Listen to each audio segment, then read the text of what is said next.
मोहतरम नाजरीन, आप देख रहे हैं सरफराज न्यूज़ लाइव। मैं हूं महबूब रजा सिद्दीकी। कलकत्ता शहर जाननगर रोड पाक सर्कस से अभी ब्रेकिंग न्यूज है। ब्रेकिंग न्यूज क्या है कि सीएससी के नाअहली की वजह से कंटिन्यू एक हफ्ता से मुसलसल दिन में 2-3 बार लाइन जा रहा है। आज दिन में 3 मरतबा लाइन गया, फिर शाम में लाइन चला गया, जिसकी वजह से यहाँ के रहने वाले लोगों को काफी परेशानी का सामना करना पड़ा। आज तो हद हो गई। 1 साल 4 महीना की बच्ची जो है हलीमा सादिया जो है अपने वालिद के साथ लिफ्ट में फंस गई और ये ऑलमोस्ट 11:30 बजे से लेकर रात 1 बजे तक ये मामला रहा। लिफ्ट में फंसी रहा। आप समझ सकते हैं कि कलकत्ता शहर में किस तरह शिद्दत की गर्मी पड़ रही, बेतहाशा गर्मी है। ऐसी सूरत हाल में अगर बच्चे का 1.5-2 घंटा लिफ्ट में फंस जाना तो समझिए मौत को दावत दे देना। अगर कुछ हो जाता तो इसका जिम्मेदार कौन होता? हिंदुस्तान में सबसे ज्यादा सीएससी का जो रेट है, यूनिट का रेट है, वो मगरबी बंगाल में है, मगर सबसे ज्यादा लाइन आजकल जा रहा है मगरबी बंगाल में, कलकत्ता शहर में जा रहा है। तो इसको कम से कम सीएससी को जवाब देना ही पड़ेगा। चलिए, जो बच्ची फंसी थी उनके वालिद भी फंसे थे, हम डायरेक्ट उनसे बातें कर रहे हैं कि जब अचानक आप सुने कि लिफ्ट आपकी फंस गई है तो कैसा लगा? आप तो हताश हो गया होगा। आप समझे कि क्या से क्या हो गया, कैसे हो गया? मैं नीचे से अपने घर आ रहा था 3rd फ्लोर पे, तो ग्राउंड से जब लिफ्ट में मैंने चढ़ा, मेरे साथ में हमारे 2 मेहमान भी आए हुए थे, उनके साथ में था और ये हमारी बेटी है, लगभग 15-16 महीना हो रही है इसकी वक्त उम्र। इनके साथ में लिफ्ट में था। लिफ्ट के साइज का कैमरामैन आप बच्ची को दिखाइए। ये मासूम बच्ची को 1 साल 4 महीना 16 महीने के ये बच्ची हलीमा सादिया अपने वालिद के साथ लिफ्ट में फंस गई थी। ग्राउंड फ्लोर से 3 तल्ला पे इनकी रिहाइश है और मतलब 2 से हाफ के बीच में फंस गया था। जी बोलिए। जी, लगभग आपका 11:30 बजे रात में मैंने लिफ्ट में चढ़ा ऊपर आने के लिए अपने घर। तो लिफ्ट में जैसे मैं ऊपर आया, लेकिन वही 2nd फ्लोर पे 3rd फ्लोर पे आना था, 2nd फ्लोर पे लिफ्ट क्रॉस करने वाली ही थी कि वो लिफ्ट अचानक लाइन जाने की वजह से रुक गई। अब वो दिन में कई बार इस तरह से लाइन जा चुका है। आज दिन में कितनी बार लाइन गया? आज तो दिन में कम मिनिमम 3 बार 3 से प्लस हो सकता है, लेकिन 3 बार एक्चुअली। एक रात में तो अभी गया, दोपहर में गया था और एक मॉर्निंग में 10 बजे के लगभग लाइन गया। इससे पहले भी लाइन कई बार जा चुका है। ये क्या मसला है? इस तरह का तो होना नहीं चाहिए था। तो मैं जब फंस गया इसमें तो मैंने कांटेक्ट किया। मुझको कुछ समझ नहीं आ रहा कि करूँ तो क्या करूँ। नीचे दरबान भी नहीं थे उस टाइम मौजूद, तो मैं 100 नंबर पे डायल किया। 100 नंबर वाले काफ़ी कोऑपरेट किए। मुझको लगता है कि इस तरह का शायद कोऑपरेट हर स्टेट वाले को करना चाहिए। तो 100 नंबर में मैंने जब डायल किया 100 नंबर पे, तो उन्होंने मेरी कॉल को रिसीव करने के बाद बोले कि प्रॉब्लम क्या है बताओ। तो मैं प्रॉब्लम बताया, तो उन्होंने प्रॉब्लम को सारा सोल्व करने के लिए, वो बेनियापुर इलाका हमारा पड़ता है, बेनियापुर पीएस के अंदर में आता है। जी, बेनियापुर पीएस पड़ता है। तो बेनियापुर पीएस में वाले लोग जितने ऑफिसर लोग हैं, काफी बड़े ऑफिसर भी आ गए। काफी यहाँ पे मुझको लगता है 400-500 लोग यहाँ मौजूद हो गए जी। सारे इलाका वाले लोग हिल गए इस जगह में। इतना बड़ी हादसा हो गई। लाइन जाने की वजह से लोग दिख भी नहीं पा रहे कि इलाका में क्या हो रहा है। ब्लैकआउट हो जाता है। उसके बाद फायर ब्रिगेड वाले भी आए, उनकी भी गाड़ी आई, उनकी काफी सपोर्ट रही। उसके बाद लिफ्ट वाले लोग, कुछ जानकार लोग थे, वो लोग भी मौजूद हो गए इस जगह में। काफी परेशानी का सामना करना पड़ा। मुझको लगता है मिनिमम 1.5 घंटा, 1 बजे लगभग रात में मैंने उससे बाहर हुआ और ये लगभग 11:30 बजे रात में इस तरह का हादसा हुआ। जब अंदर में कंटिन्यू थी तो आपकी बच्ची का हालत तो बहुत खराब ऑलमोस्ट हो गया होगा। वो एक बाप ही बता सकता है या एक माँ ही बता सकता है अपने औलाद के साथ क्या होता है। फिक्र है उस लिफ्ट के अंदर अगर कुछ होता तो मैं क्या करता उस टाइम, मुझको कुछ समझ नहीं आ रहा। ना डॉक्टर से कांटेक्ट कर पाते, ना मैं घर के बाहर लोगों से कांटेक्ट कर पाता। ये क्या मसला था? और ये गर्मी शिद्दत की काफी गर्मी इतने ज्यादा, अभी इस तरह का हालात, जबकि डिग्री क्रॉस कर रही है लाइन की गर्मी की, उसके बावजूद इनको सीएससी वाले लोग को समझना चाहिए कि ये इतना तो मसला हो रहा है, फिर भी लोड शेडिंग हो रहा है। क्या कौन इलेक्ट्रिक बिल पे जमा नहीं करते हैं? कि हमारा इलेक्ट्रिक खुद का मैं बता रहा हूँ मिनिमम महीने का 40 से 45 हजार रुपये मैं पेड करता हूँ अपने शोरूम का, इंतखाब कलेक्शन का। ये कौन से मसला है कि लाइन चले जाना? अच्छा, इस बिल्डिंग के अंदर प्रॉपर इस बिल्डिंग के लिए बजाते एक बड़ी केबल आई हुई है, उसके बावजूद भी लाइन का एक प्रॉब्लम इसके अंदर आता है। तो ये क्या मसला है? इसको ठीक किया जाए। देखिए, एक ही चीज मैं कहना चाहता हूँ, गौर से सुनिएगा मेरी बात। हिंदुस्तान में सबसे ज्यादा इलेक्ट्रिसिटी जो ऑलमोस्ट जो महंगा है वो कलकत्ता शहर का है। सीएससी की अपनी मोनोपोली है, यहाँ कोई दूसरी कंपनी नहीं है। तो जो चाहती है, जैसा चाहती है ये करती है। तो यहाँ पे गवर्नमेंट को, हुकूमत वक्त को भी सोचनी चाहिए। और भी दिगर कंपनी जैसे टाटा हो गया, रिलायंस भी हो गया, और भी इलेक्ट्रिसिटी कंपनी, उनको दावत देकर यहाँ पर मल्टी कंपनी होनी चाहिए ताकि इनका मोनोपोली खत्म हो जाता। कभी किसी कारण से आपका बिल पेमेंट में ड्यू है तो आपके लाइन को काट देते हैं, मगर आप देख लीजिए पैसा तो ऐसा ऐड करके लेते हैं, आप सोच नहीं सकते। फाइन भी जबरदस्त लेते हैं। उस पर शहर के लोगों को काफी परेशानी का, दिक्कत का सामना है। आप समझ सकते हैं कि अभी कलकत्ता शहर की जो हालत है, हिंदुस्तान में सबसे ज्यादा गर्मी अभी कलकत्ता शहर में पड़ रही है। आप आप जान सकते हैं अगर कुछ मामला हादसा हो जाता तो इसकी जिम्मेदारी कौन लेता? जिम्मेदारी सिर्फ और सिर्फ सीएससी की आती। और एक ही चीज मैं बोलना चाहता हूं, सीएससी जिस तरीके से पैसा ऐड करके लेती है उससे कई गुना ज्यादा उनकी जिम्मेदारी बनती है। यहाँ के शहरी, उनके कंज्यूमर्स किस तरीके से रहे उनका कोई ख्याल नहीं है। दिन में 3 बार लाइन जा रहा है, एक हफ्ता से कंटिन्यू 2-3 बार जा रहा है। रमजान का मुकद्दस महीना चल रहा है, रोजेदार रोजे रख रहे हैं, रात के शबे कदर के वक्त लाइन चले जा रहा है, कुरान मजीद की तिलावत हो रही है, इबादत हो रही है। तो कहीं ना कहीं इसको जो सीएससी को जो बड़े पैमाने पे लेना चाहिए। ये कशीर आबादी वाला एरिया, पूरा एरिया, जाननगर के एरिया, पाक सर्कस का अंचल वगैरह पूरा ब्लैकआउट हो गया था। ये 3 साहिबान लिफ्ट में फंस गए थे। सामने में चचा को भी दिखाया जाए, आप देख सकते हैं ये भी फंस गए थे। और साथ में हमारे सामने में ये बाहर के मेहमान आए हुए हैं, ये भी फंस गए। तो हम आपसे ही बातें करें, क्या नाम हो गया, आप कहाँ से आए? मेरा नाम मोहम्मद सुल्तान अख्तर है जी। मैं बिहार पटना से हूँ जी। और मैं जब उसमें फंस गया तो सबसे पहले मैं फ़ोन किया 1912 पे। जी। रिसीव हुआ कि नहीं?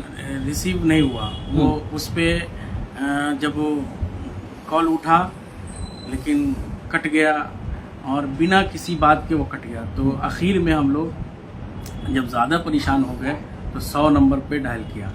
100 नंबर मेरा डायल हुआ है लगभग 11:55 पे। और पहले तो 11:30 में फंसे तो अपने परिवार के लोगों को ही बिल्कुल जाहिर सी बात है। उसके बाद 1912 पे 23:39 पे मैंने कॉल किया है, जो ऑन रिकॉर्ड है मोबाइल में, आप देख सकते हैं। लेकिन वो रिसीव नहीं हुआ, उससे हमें कोई मदद नहीं मिली। 100 नंबर से तुरंत मदद भी मिली और आश्वासन भी मिला, एक उम्मीद भी मिली, हौसला भी दिया गया। और उनको जब मैंने कहा कि मैं इसके अंदर फंसा हूँ और लगभग आधा घंटा से ज़्यादा हो गया, दम घुट रहा है, एक बच्चा है उसका तो और ज़्यादा बुरा हाल है। बच्चे को दिखाया जाए, मासूम बच्ची है, बोलते रहिए जी। बुरा हाल है।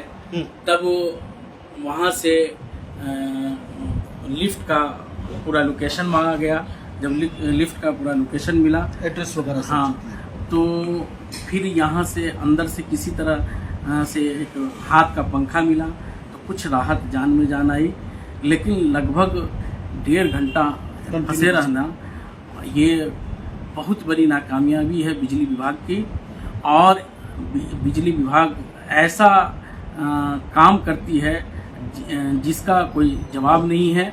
सबसे पहले 10 मिनट से ज़्यादा अगर उसको काटना है बिजली तो वो सबसे पहले सूचना दे आप लोगों के माध्यम से, आपके चैनल के माध्यम से, कि भाई मैं इतने टाइम पे इतने ऐसे सारा मामला बिजली से जुड़ा हुआ है।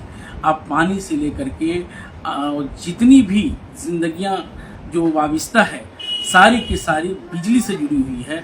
और बिजली को बिना इत्तला के इतनी देर काट देना अफसोसनाक बात, वो भी दिन में 3 बार आ गया। हाँ, और ख़ास करके इस मुक़द्दस महीने में हमें तो लगता है कि ये बहुत ही करप्ट विभाग है। और बंगाल सरकार को चाहिए कि ऐसे कंपनी को हटाकर कोई और भी कंपनी को यहाँ लाए जो बेहतर बिजली का सप्लाई कर सके और बेहतर से बेहतर बिजली दे सके।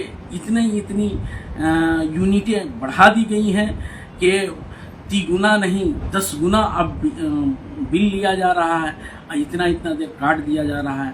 परसों तरसों रात भर लाइट नहीं थी, लगभग रात के 3 हिस्से लाइट नहीं थी। अब वो भी हमने पूछा कि भाई क्या ये इसकी इत्तला मिली थी, तो नहीं। दूसरी बात कि बिजली विभाग का जो एसडीओ है या जेई है, इसका कोई नंबर गूगल पे मौजूद नहीं है। मैं उसको सर्च किया, मुझे किसी का नंबर नहीं मिला। उस लिफ्ट के अंदर में मुझे तो लग रहा था किसको फ़ोन करूं, क्या करूं, एकदम। और जाहिर सी बात है वो अलग सिचुएशन रहा होगा। हाँ, एकदम लग रहा है कि मौत मेरे सर के सामने है। और जिसकी वजह से मैं हर एक विभाग को कॉल करना शुरू किया, लेकिन बिजली विभाग का कोई नंबर उस पर हमको नहीं मिला। हमने इलेक्ट्रिक एसडीओ पाक सर्कस भी डायल किया कॉन्टैक्ट नंबर में, तो वो भी मौजूद नहीं। ये बहुत ही नाकामयाबी है, बहुत बड़ी मनमानी है बिजली विभाग की। इसलिए बिजली विभाग के लिए बंगाल सरकार कुछ सोचे। मोहतरम नाजरीन, मैं एक ही चीज कर रहा, जो लोग भी हमारे साथ सरप्राइज के साथ जुड़े हुए हैं, ये कलकत्ता शहर में सीएससी का लाइन है। यूनिटी मतलब यूनिट का रेट इतना बढ़ चुका है और उसके बावजूद भी सेवाएं कुछ भी नहीं, सेवा के नाम पर जीरो है। आपने देखा कि मोहतरम ने बताया तीनों लोग फंस गए थे, साथ साथ 1 साल 4 महीने से 5 महीने की ऑलमोस्ट बच्ची भी थी। आप देख भी सकते हैं, आपके सामने में मौजूद है।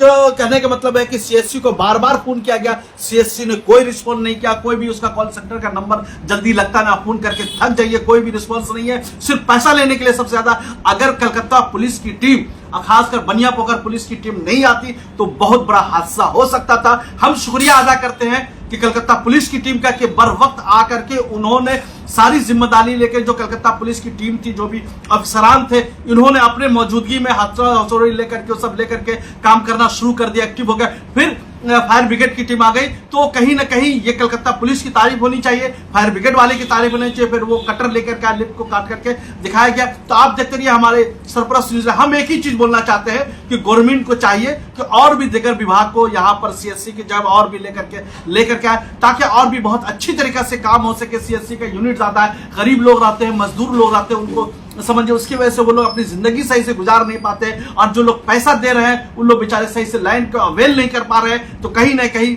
सीएससी जो है अपने काम में नाकामयाब है।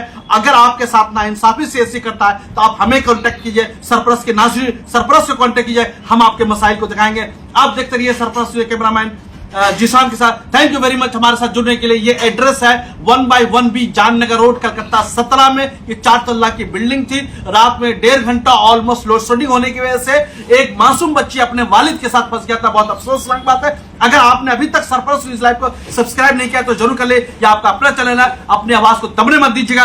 दीजिए भाई महबूब रजा सिद्दीकी के साथ। थैंक यू वेरी मच हमारे साथ जुड़ने के लिए। Welcome to K-Mall, a premium project by Kaleen Group. K-Mall is in the heart of Kolkata's electronic, garment and lifestyle hub, Khidirpur.